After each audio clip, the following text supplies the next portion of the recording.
Well, here's the results of the autopsy of the fuel pump.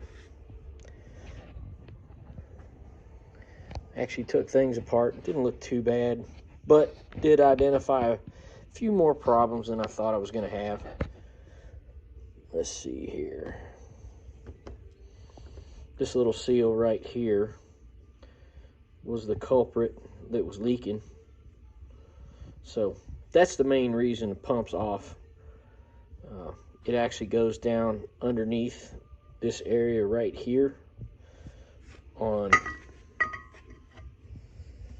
this side of the pump in there, and we're going to replace that.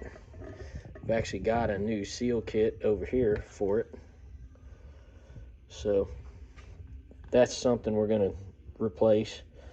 But the veins inside of the pump right here are looking pretty bad. You actually look at them and you can see they're just not looking that happy. And then the area they ride in, which is inside of here, starting to show some age. And I was like, you know what, probably gonna need to replace that. So we got to call up our friends at Summit, and we're gonna get a new cage and all these parts right here with new veins.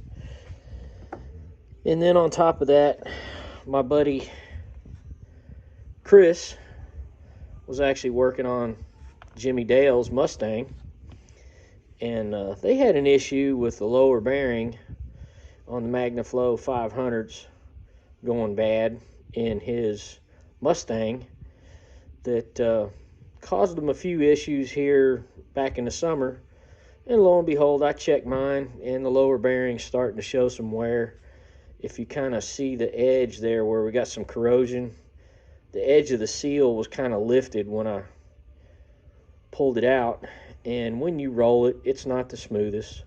So we're actually going to replace this bearing, put some new veins in the pump, new O-rings and seals. The actual, I guess you call it your commutator, that area looks pretty good, so I'm going to stay with it, and the brushes and everything look good. So for about probably 140 bucks, we'll freshen the old pump up and see how she works. If not, we'll put a new one on it. But here's the autopsy, the results. She's not dead yet. I think we'll freshen her up and get a few more years out of her, and we'll go from there. But hey, Magna Fuel Pro 500 pump getting ready to be freshened up for another season of racing.